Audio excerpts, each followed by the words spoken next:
안녕하세요. 우리 이제 노사관계에서 이제 분쟁이라고 하는 것은 필연적인 산물이죠. 자, 그래서 각국의 노사관계는 그 나라의 경제적, 사회적, 문화적 특성에 따라서 차별적인 방식으로 전개가 되어지고 있습니다. 그러나 급격하게 변화하고 있는 경영환경 변화 속에서 경쟁 압력, 그리고 이제 인수합병의 증가, 구조조정의 이 구조조정 또는 이제 서비스 부분의 이제 확대, 그리고 이제 노동시장의 변경, 노동시장의 유동성의 증가, 또 혁신적인 경영 정책 등은 노동조합의 이 역할을 보다 어렵게 만들고 있는 것이 현재의 시대라 보시면 되겠습니다. 그래서 이제 뭐 전 세계적으로 보더라도 노동조합의 조직률은 현저하게 떨어지고 있는 모습들을 좀 보여주고 있어요. 자, 따라서 노사관계에 직면하고 있는 과제는 노사 간의 이제 돈독한 파트너십을 형성하고 노조는 작업장의 변화를 통해서 생산성과 제품의 질을 높이는데 협력하는 모습을 보이고 사용자는 최상의 고용 조건으로 발전시키는 방법을 찾아내는 것이 그 해결책이다라고 볼 수가 있겠죠.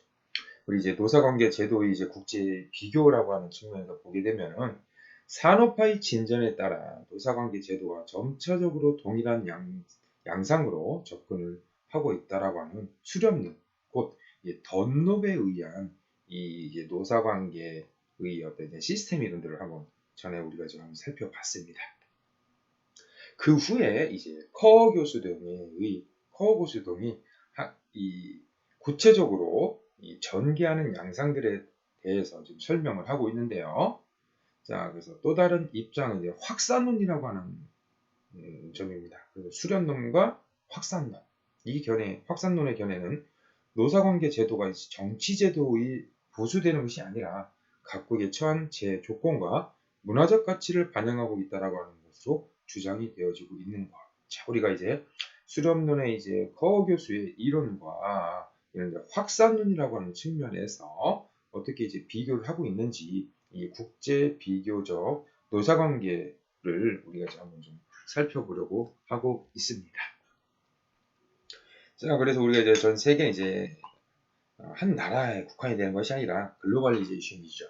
그리고 이제 특히 가장 큰 산업 중에 하나 이제 자동차 산업 생산과 이제 중국과 이제 중국의 발전사들에 대해서 좀 살펴보도록 하겠습니다. 자, 좀 전에 말씀드렸던 이제 수렴론의 이제 커어 교수죠. 커어 교수는 이렇게 이제 네 가지 유형을 봤어요. 노사관계 이제 4대 유형으로 경쟁적 노사관계, 영국과 미국형, 친권적인 노사관계, 독일과 스웨덴, 그리고 이제 계급투쟁적 노사관계, 프랑스와 이탈리아, 그리고 이제 절대적 노사관계야, 이제 구소련 및 이제 러시아에서 이제 의 모습이 이 커어 교수가 제시하고 있는 노사관계 유형이고요. 우리 이제 확산론적인 측면에서 보게 되면 어떤 문화적인 의미들을 좀 많이 가지고 있다라고 하는 것에서 윌리엄 오우치 교수는 이렇게 좀 표현을 하고 있어요.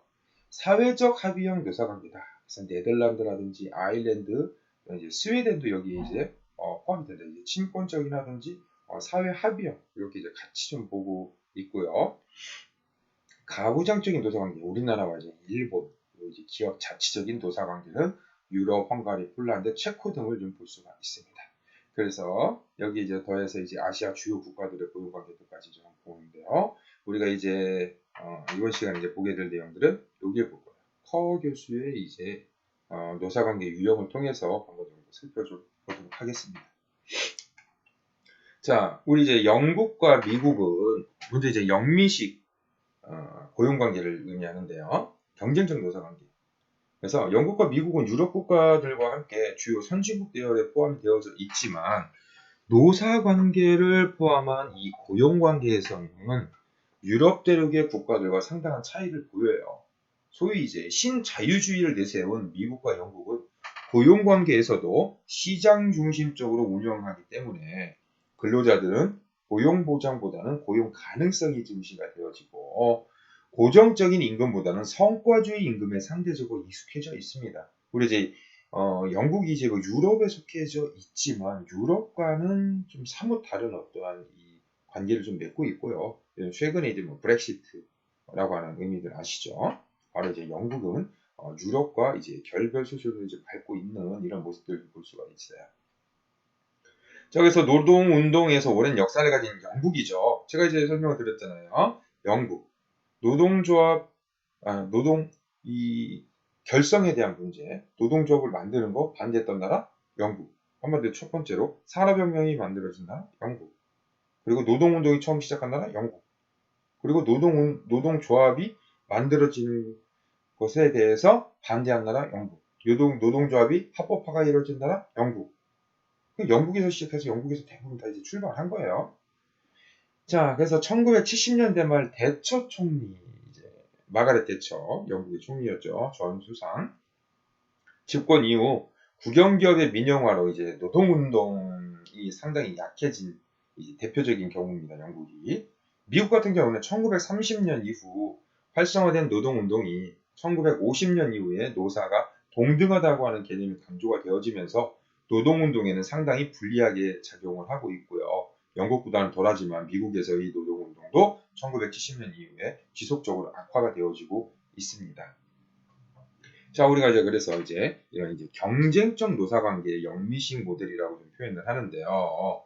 특징은 이제 책임과 의무를 다하자 노사간에, 그리고 근로자들의 단결력, 노사 대등한 입장에서의 교섭과 조정을 이제 추진하고 있고요. 이제 노사가 대등한 단체 협약을 체결하고 협동을 요청하고, 자, 특히 이 부분을 강조해요. 단체 교섭이 이제 산업 민주화를 목표로 한다라고 하는 의미죠. 곧 노동의 민주화, 경영의 민주화, 농민의 민주화. 자, 이것이 이제 산업 민주화다. 곧 분배의 정의를 목표로 하는 것이 산업 민주화의 목표다. 자, 그래서 이제 우리가 이제 먼저 그 중에서 이제 미국을 중심으로 볼 거예요. 자, 영미식 고용관계의 특징은 여기서 이제 기술하고 있습니다. 신자유주의다. 이제 설명을 좀 드렸죠? 그래서 시장 중시라고 있고요. 고용보다는 고용 가능성, 성과주의를 지향을 합니다. 자, 우리 이제 미국을 보도록 하겠습니다. 미국의 산업화는 영국이나 유럽 국가들에 비해서 이제 약 100여 년 정도 늦었죠. 그에 따라 노동운동도 19세기 후반이 되어서 시작이 되었다고 할 수 있어요. 하지만 급진적인 성격의 노동운동은 미국에서 성공적이지 못했고요. 결국 1886년에 결성된 미국 노동총동맹 AFL-CIO를 중심으로 상업적 조합주의라고 불리는 실리적 조합주의가 자리를 잡게 됩니다. 그래서 직접적인 정치활동보다는 임금과 근로조건을 중시하는 노동주의라 이렇게 좀 표현을 할 수가 있겠습니다. 그래서 이제 미국에서는요, 1935년 와그너법에 의해서 1935년 미국 와그너법, 이런 것들은 좀 외워두실 필요가 있어요. 사용자의 부당노동 행위가 인정된 이후에야 활성화되었다고 할 수 있어요. 그래서 이후 기존의 숙련공 중심이었던 미국 노동 총동맹 AFL이죠. 여기에 대응해서 산업별 노동조합 회의, 그래서 AFL-CIO, 그래서 지금 현재 미국 노총이다 이렇게 불리고 있습니다. 자, 이후에 1947년 데프트 하틀리법에 따라서 노동조합의 부당노동 행위가 인정이 되어지면서 성장세가 멈추고 1955년에 두 연맹 AFL과 CIO가 통합해서 오늘의 미국 노동조합 총연맹에 이르게 되어집니다. 그래서 1970년대 이후부터 이제 노동운동은 정치의 시기를 맞게 되는 것이지 미국의 의미다라고 보시면 되겠습니다. 자, 그래서 미국에서의 고용관계는 우리하고 이제 가장 다른 점 중에 하나가 고용계약에 있어서 근로자와 마찬가지로 사용자도 특별한 이유 없이 근로자와의 고용관계를 해지할 수 있는 해고의 자유 원칙이 존재를 한다는 점입니다. Employment at will.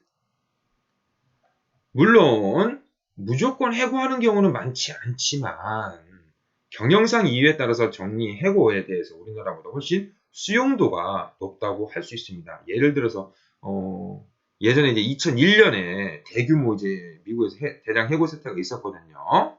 그래서 이제 동시에 50명 이상을 해고하는 경우 인원이 251만 명에 달하는 것으로서 보고가 됐어요. 대량 해고가 251만 명. 매년 200만 명 이상의 근로자가 경영상 이유로 대량 해고를 당하고 있다. 이제 미국에서 이렇게 나타나고 있습니다. 미국도 이제 조합원이 꾸준히 감소하고 있는 추세예요. 1954년 최고조로 약 35%까지 달한 이후 지속적으로 감소를 해가지고 1983년 조직률에는 20.1%, 1912년에는 조합원 수 1436만 6천 명, 조직률은 11.3%까지 하락을 했습니다. 2012년에는요. 그래서 민간 부분에서는 10% 이하로 하락을 했다. 그래서 지금 우리나라하고 거의 뭐 비슷한 추세를 좀 보여주고 있지 않나 이렇게 좀 볼 수 있죠. 자, 미국은 인구가 이제 3억 2,900만 명 정도가 되어지고요. 경제활동 참가율 63%입니다. 자, 그래서 민간 부분, 서비스 부분이 이제 76.7%를 차지하고 있고요. 굉장히 높죠? 제조업 20.8%, 농림업 2.8%. 1990년까지 이 경제 호황을 이루다가 2001년 이후에 이제 우리 이제 9.12 테러 이후 급격하게 이제 경기가 쇠퇴한 모습들을 보여주고 있고 이를 통해서 이제 실업이 증가가 되어집니다. 자, 미국에서 이제 노동조합 결성과 이제 단체 교섭은 어떻게 이루어지는가를 좀 한번 설명을 드려보려고 하는데요. 미국에서는 노동조합을 결성하기가 쉽지 않아요. 우리나라 같은 경우는 노조를 결성하고자 하면 조합원 수와 상관없이 노동조합 설립 신고서를 작성해서 행정관청에 제출하면 되죠.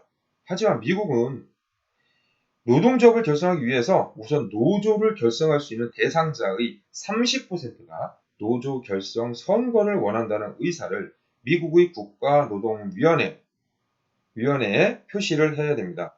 NLRB라고 하는데요. 이렇게 이제 의사표시를 하면은 미국 노동위원회에서 이를 공개하고 노사 간의 선거운동이 벌어집니다. 그래서 선거운동 후에 노동조합 결성에 대한 찬반 투표가 이루어지고 투표자의 과반수가 찬성하면 노동조합이 결성이 되어집니다. 자, 이렇게 해서 노동조합이 결성이 되는 비율은 약 절반 정도밖에 되지 않는다라고 해요. 최근에 이제 과거에는 노동조합의 결성이 이제 업종별로 이루어지는 경우가 많았지만 임금을 포함해서 이제 단체 교섭은 주로 이제 사업장별로 이루어졌어요. 그래서 주요한 이슈는 임금과 근로조건이고요. 그 중에서도 고용보장이 가장 큰 이슈가 되지 못하고 있다는 겁니다. 고용보장은 큰 이슈가 안 된다는 얘기예요. 임금과 근로조건에 관련된 사안들에 대해서 본다는 얘기죠. 자, 또한 이제 노사 간의 교섭은 2에서 3년, 한 번씩, 길게는 10년에 한 번씩 이루어지기 때문에 임금 인상에는 물가 연동 조항이 있어요. 물가 연동 조항이라고 해가지고 Cost of Living Adjustment, COLA를 포함해서 실질 임금을 보장받으려는 노력을 기울이고 있습니다. 그래서 이제 미국에서 이제 물가 연동 조항이라고 한다는 것은 뭐냐면 임금 인상률을 몇 %로 사전에 정하는 것이 아니라 물가 지수에 연동해서 물가가 몇 % 오르면 그에 비례해서 임금 인상률도 몇 % 정하는 것이죠. 그래서 물가 지수가 별로 변하지 않는 경우에는 물가 연동 조항을 포기하고 연금 인상이나 다른 요구 조건으로 내세우고 있습니다. 자, 이제 미국의 경우 이제 파업 같은 경우는 어느 정도인가를 살펴보니까 약 2만여 개의 단체 교섭이 매년 이제 진행이 되어지고요. 그 중에 10% 정도는 파업을 겪고서 교섭이 체결되고 있습니다. 하지만 우리와 파업이 다른 개념이 파업에 대한 개념이 다르고요. 통계도 달라요. 자, 그 미국의 경우 노동부 통계국에서 1000명 이상의 조합원이 하루 이상 파업을 계속해야만 파업으로 인정을 하기 때문에 매년 100건 미만의 파업만이 통계에 포함이 되어질 수 있죠. 또한 이 미국의 특징 중에 하나가 노동조합이 파업을 하잖아요. 단체 행동권을 보장하기 위해 대체 근로는 제한적으로 우리나라 같은 경우는 대체 근로를 할 수 없잖아요. 단체 이 행동권을 보장하기 위해서. 그러나 이제 미국 같은 경우에는 사용자가 제한 없이 대체 근로자를 채용을 해가지고 영업 활동을 할 수 있습니다. 그러나 일반적으로 파업이 발생하면 노사 당사주의를 취하고 있기 때문에 정부의 개입은 거의 없는 편이다라고 보시면 되겠습니다. 자, 이제 미국 같은 경우에 이제 최근 좀 지표들을 한번 좀 살펴봤는데요. GDP 성장률이 약 2%에서 이제 2018년에 이제 한 3%대, 2019년 내려왔고, 이제 지금 현재 2020년 1월 기준으로 보니까 약 2.3%. 자, 우리 이제 여기 보시면은 이제 다시 이제 0.3%로 떨어졌죠? 성장률이. 이게 이제 코비드19의 여파입니다. 그래서 이제 최근 실업률 보시면 약 3% 중반에서 대부분 결정이 되어졌었는데 지금 이제 4.4% 정도로 지금 실업률이 급증하는 모습들을 보여주고 있죠. 자, 우리 이제 다음은 영국의 이 고용관계, 노사관계를 한번 보도록 하겠습니다. 특히 이제 영국의 공공부문 노사관계를 좀 한번 살펴보도록 하겠습니다. 자, 노동운동의 역사에서 이제 영국은 산업혁명 이후에 가장 먼저 노동운동이 활성화되어졌죠. 이미 이제 100여 년 전에 근로자들이 노동당을 결성을 했어요. 그래서 노동운동이 바로 벌어졌고, 노동조합이 결성이 되어졌고, 노동당이 만들어졌다는 얘기예요, 영국에서는. 그래서 정치활동을 통해서 근로자의 입장을 반영하려고 하는 구체적인 노력이 성과를 거두었죠.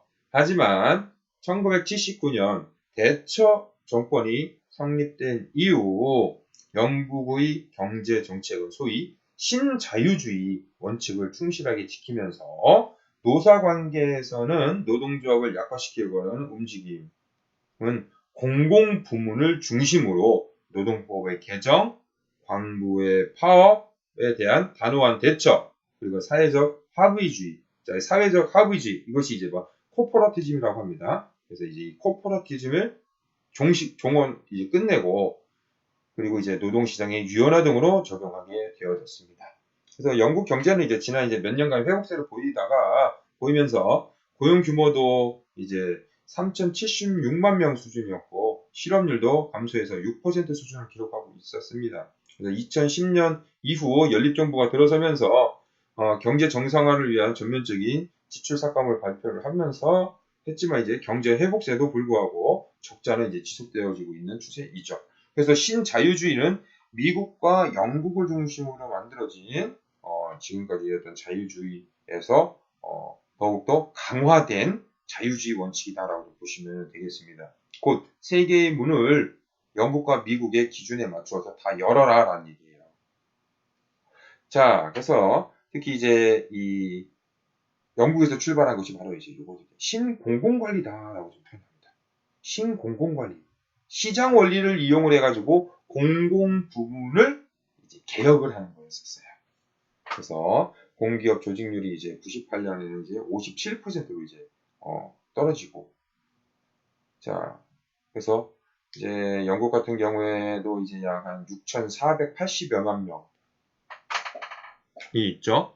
인구가. 그래서 경제활동 참가율이 약 한 62.9%이고요. 여성 경제활동 참가율이 지속적으로 증가하고 있는 반면에 남성은 1985년 이후 현격히 감소를 하고 있습니다. OECD 국가 중에서 이런 것들은 좀 알아셔야죠. 1차 산업의 취업자 비중이 매우 낮다. 그러니까 1차 산업에 자리가 없다는 얘기예요. 한마디로 1차 산업이. 한마디로 산업혁명 때 다 써먹은 거예요. 2차 산업. 자, 민간 부분 취업자 중 제조업 부분이 23.4%, 서비스가 75.2%. 그래서 2003년 실업률은 5%. 그리고 이제 1980년대보다 이제 낮아지고 있는 추세이고요. 자, 그래서 이제 우리 이제 영국의 지표를 한번 보실까요? 2015년부터 해서 2.35%, 1%, 2019년 1.24%. 그래서 명목 이제 GDP는 지금 좀 꾸준히 증가를 이제 여기 2016년, 17년 내려갔다가 회복을 했다가 좀 이제 다시 좀 떨어졌죠. 1인당 1인당 이제 GDP 42,000달러. 지금 이제 요거는 이제 증가했죠. 1인당 GDP는 증가했죠. 그리고 명목 GDP, 그리고 이제 정부 부채 85%, 물가 상승률 1.81%, 실업률 3.81%. 미국보다는 조금 실업률이 좀 높은 경향성이 있는데 2016년부터 꾸준히 내려가는 양상들 이렇게 보여주고 있죠. 자, 그래서 이 영국의 이제 주요 이제 당면 과제가 뭐냐면 1980년대 이후 이제 산업구조도 이제 재편이 되어지는 거예요. 특히 이제 정부 주도의 이제 공기업 민영화, 노동시장 유연성들을 이제 유도를 하고 있고요. 이제 여성 취업, 비정규직들, 미숙련직 고용들이 증대가 되고 있습니다. 성별 인종에 따라 가지고 고용차별이 나타나고 있고 사회적인 배제라든지 사회적인 불평등 등의 문제가 두드러지고 있습니다. 영국에서 이 큰 특징 중에 하나는요. 취업을 하기 위해서는요. 주소지가 필요해요. 주소지. 그러니까는 우선은 내가 이 머무를 수 있는 거주지가 있는 상태 하에서 취업의 문을 두드려야 된다라고 하는 점. 이게 어떻게 보면 실업률을 뭐 증가시키는 주요한 원인이 되지 않느냐 이런 이제 비하인드 스토리들도 있습니다. 자, 그래서 사회복지 비용이 사용자 및 근로자에게 부담이 증가가 되어지고 있고요. 고용관계에서 통해서 보게 되면요, 미국식 인적 자원 관리를 도입을 하는 것이죠. 그래서 이제 경영자적인 사고, 개별적인 고용관계 계약들이 증가를 하고 있습니다. 전통적으로 단체 교섭제도는 반노조 정책들로 변화를 해버렸고요. 단체 교섭제도는 그냥 이제 존속될 것으로 그래서 반노조 정책들이 굉장히 강하게 대두가 되고 있는 것이 이제 영국이죠. 영국도 어떻게 보면 이제 그 브렉시트 유럽에서 이제 나오게 되어지는 것 중에 하나가 이제 어떻게 보면 좀 국가주의적인 측면으로 이제 나타날 수 있어요. 뭐냐면은 이 브렉시트가 선언이 되어지고 영국이 이제 본격적으로 유럽에서 나오게 되어지면은 영국 내에 있는 외국인 근로자들은 다 떠날 수밖에 없고요. 그리고 유럽에서 들어올 수 있는 아까 이제 1차 산업의 비중이 낮다고 했잖아요.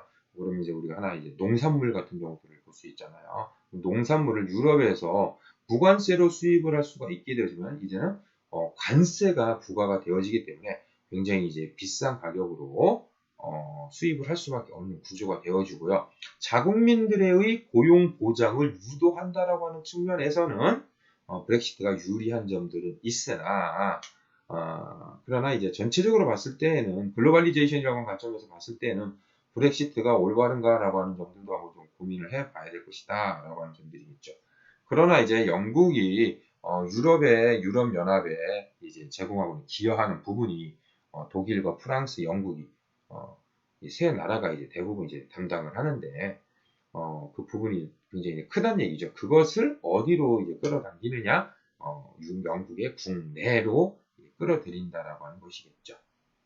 자, 이제 유럽연합이 이제 가입한 이후에 이제 긍정적인 반응을 보였었으나, 근데 이제 지금 이제 브렉시트들이 이제 대두가 되어지고 있기 때문에 이런 점들이 앞으로 이제 영국이 어떤 방향으로 갈지에 대해서 좀 더 살펴봐야 되겠습니다. 자, 그래서 이런 이제 노동조합의 이제 대응과 향후 전망을 좀 얘기를 해보면 정부 이제 적극적인 이제 시장 원리 도입에 대해서 공공 부분에 이 노동조합의 통합, 노조 민주주의의 확대, 그리고 전투성의 유지 등으로 대응했지만 성공적이지 못했어요. 그래서 노동조합의 통합을 보면 공공 부분의 경우 1973년 이후 20년 동안 중앙 공무원을 대상으로 하는 노동조합의 수가 12개에서 6개로 축소됐고요.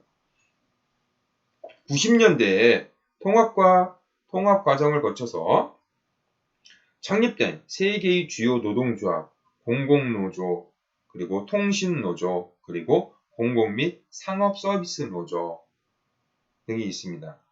하지만 이제 정치와 경제 환경의 변화는 노동계에 불리하게 작용을 하고 있어요. 그래서 2011년 10월 영국은 몇 가지 고용관계에 있어서 핵심적인 법 개정을 이루었는데요. 대체로 현실을 인정하되 근로자에 대한 보호를 하려는 조치가 포함되어 있다고 할 수 있습니다. 자, 첫 번째, 파견 근로자들이 근무한 지 12주 이후부터 임금과 휴가, 노동시간에서 사용자가 직접 고용한 근로자들과 동등한 대우를 받을 권리를 갖는다. 둘째, 성인에게 적용되는 최저임금이 시간당 5.93파운드, 하나로 약 1911원이었어요. 당시에. 에서 15펜스, 약 2.5% 오른 6.08파운드로 인상이 되었고요. 셋째, 법정 퇴직 연령제 폐지에 따라서 남자는 65세, 여자는 60세로 명시된 퇴직 연령제가 영국에서 사라지게 된 이런 어떤 이제 그 변화들을 겪게 되어졌죠. 그래서 이제 이런 이제 영국의 어떤 이제 노사관계, 그래서 영미식 노사관계에 대해서 살펴보았습니다. 잠시 뒤에 2교시에서 친권적 이 노사관계 독일의 사례들을 한번 좀 보도록 하겠습니다.